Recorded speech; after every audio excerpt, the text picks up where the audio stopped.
గ్రామం మండలం. నాకు న్యాయం చేయండి సార్. నా భర్త చనిపోయి 4 రోజులు అవుతుంది సార్. నా మనస్ఫూర్తికి ఇస్తలేదు సార్. ఊరందరికీ కట్టుకొని తాపి తినిపించి ఊరి మీదకి దోలి ఇంటి మీదకి దోలి నన్ను ఎట్టబడతా కూతలు కూసి నన్ను కూడా చంపి మా ఆయన నన్ను దానిలో వేసి మూట కట్టి దీన్ని కూడా దడపలేరా ఇంట దోలి తాళం వేయరు అంటారు సార్. అలా తాళపిచ్చి తినిపించి నా ఇంటి మీద దోలి నన్ను ఒక్కదాన్నే ఉన్న మా వాళ్ళను మా చుట్టాలను మా అక్క చెల్లెలను నా బిడ్డను అందరిని కొట్టి వెళ్ళగొట్టిరు సార్. నాకు న్యాయం చేయరు. నా మనస్ఫూర్తికి ఇస్తలేదు సార్. నిత్తనే తీసుకోవాలి సార్. నా భర్త మొత్తం ఆడ వేసి 4 రోజుల కంచి ఆడ ఉంచిరు సార్. మీరే న్యాయం చేయాలి సార్. నాకు తర్వాత నేను ఇస్తా సార్. నాకు నా మనస్ఫూర్తికి ఇస్తలేదు సార్. నా మనస్ఫూర్తికి నన్ను బెదిరించి తీసుకొచ్చారు సార్. నా భర్త నాడు వచ్చి దానం చేసినాక ఇస్తానన్న సార్. 10 వద్దులు వెళ్ళినాక ఇస్తానంటే ఒప్పుకుంటలేరు సార్. ఇప్పుడే కావాలంట సార్. నా పేరు మీద 2 ఎకరాలు ఉంటాయి సార్. నా బిడ్డకు ఎకరం ఆయనకి ఎకరం ఇస్తానన్న సార్. అట్టు వద్దట. ఇక నా భర్త పేరు మీద ఏమన్నా ఉంటే భార్య పేరు మీద వస్తానంటే నేను సత్యాంత గాలం నా దగ్గర ఉంటుంది సార్. నేను చచ్చినాక నా కొడుకు అవుతుందని చెప్పిన సార్. పోలీసులు ఏమంటారు? అయితే అట్ట కూడా ఇంటలేరు సార్. పోలీసులు ఏమంటారు? పోలీసులు నా దగ్గరకు వచ్చి అడగలేదు సార్. పోలీసులు చనిపోయి 4 రోజులు సార్. 4 రోజుల కాసి దానం చేస్తలేదు సార్. నా భర్త పేరు మీద 17 గుంటలు ఉంది. ఇల్లు ఆయన పేరు మీదనే ఉంది. అవి కూడా కావాలి. ఇప్పుడే పట్ట చేయాలంటారు సార్. రెండు ఇప్పుడే కావాలంట. పిని ఆడబెట్టి సార్. నా బిడ్డను మాట్లాడితే సార్ కొడతారు. లంజముండ నువ్వు వెళ్ళాను వెళ్ళగొట్టి సార్. కొట్టింది. నా కోడలు ఫోన్ గుంజుకున్నది. నా కొడుకు లంజదారని నువ్వు వెళ్ళంటాడు. వెళ్ళంటే ఏడ్చుకుంటా పోయింది సార్. రిజిస్టర్ చేతి రాని గుంజుకొచ్చారు. రిజిస్టర్ చేతి రాని బలవంతాన్ని తీసుకొచ్చారు. పాలోళ్ళు వీళ్ళు ఊరోళ్ళు. మనస్ఫూర్తిగా ఇదే ఇస్తలేదు సార్. నేను మనస్ఫూర్తిగా చేస్తలేను. నేను చేయను. ఎకరం అయితేనేమో కొడుకు ఎకరం బిడ్డకి ఎకరం చేస్తా. ఉన్న 4 ఎకరాలు నా భర్త బాగాలేక పైసలు తీసుకున్నా సార్. అమ్ముకొని దవాఖానలో పెట్టిన ఆ 4 ఎకరాలు నేను ఆయనకే అమ్మినాక ఈయనకి ఎకరం చేసినాక నేను అక్కడ నా బతికేను సార్. అంతా నాకు ఇయ్యని బెదిరిస్తాను సార్. మొత్తం ఉన్నది 2 ఎకరాలు.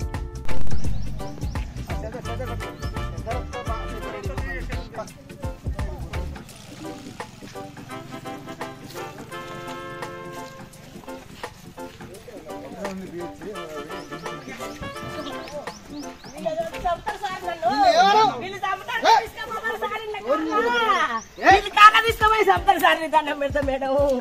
దండం పెడతా నన్ను చెప్తారు.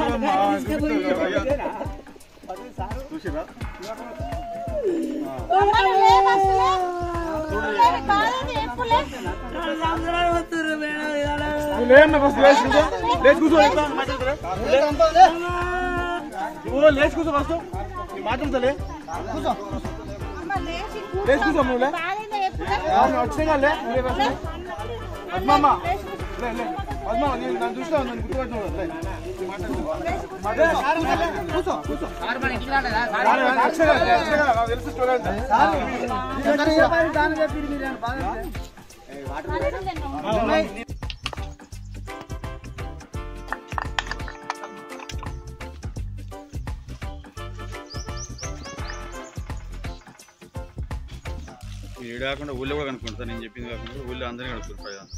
మా వాళ్ళ నరసింహపురంగా కూడా కనుక్కోరు. మా చెల్లెలు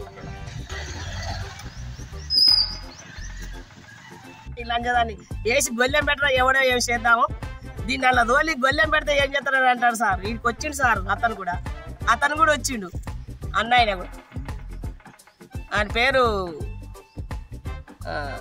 సోమన్న అని పేరు చెప్పారు సార్. ఆ మల్లమ్మ కొడుకు మల్లమ్మ. వాళ్ళ అమ్మ పేరు మల్లమ్మ. కొడతాడట సంతాడ నా అక్క కొడుకుని గెది రాళ్ళు ఇసిరేసిండు సార్. చెప్పు తీసుకొని కొట్టలేదు సార్. పోకుర్రని పట్టుకుంటే వాళ్ళని కొట్టిరు. కావాలంటే వాళ్ళకు కూడా సూదులేసారు సార్. సూదులేసారు. న్యాయం పై వాళ్ళు వచ్చి ఇక్కడ గొడవ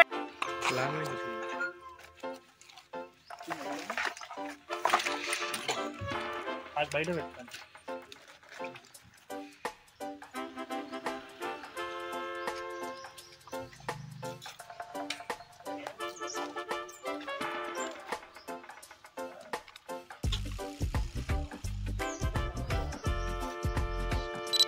మొత్తం 15 ఎకరాల ల్యాండ్.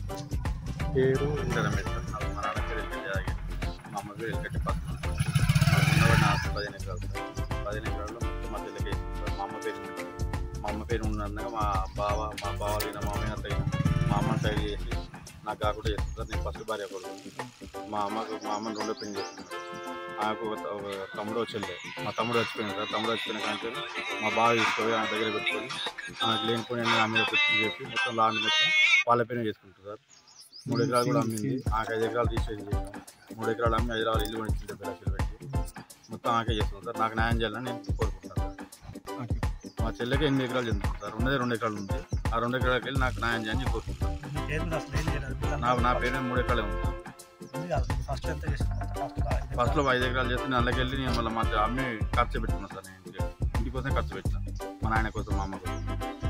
అట్లా సార్ పెళ్లి ఖర్చులు కూడా నేను కూడా ఇచ్చిన సార్ పైసలు. 5 ఎకరాలు చేస్తే మళ్ళీ నేను 3 ఎకరాలు అమ్మి ఖర్చులే పెట్టాను సార్. 2 ఎకరాలు నీకు కావాల్సిన వాటి అడుగుతారా? అవును, నాకు రావాల్సిన వాటిని తీర్థం కావాలని కోరుకుంటాను. 3 ఎకరాలు ఉంది సార్.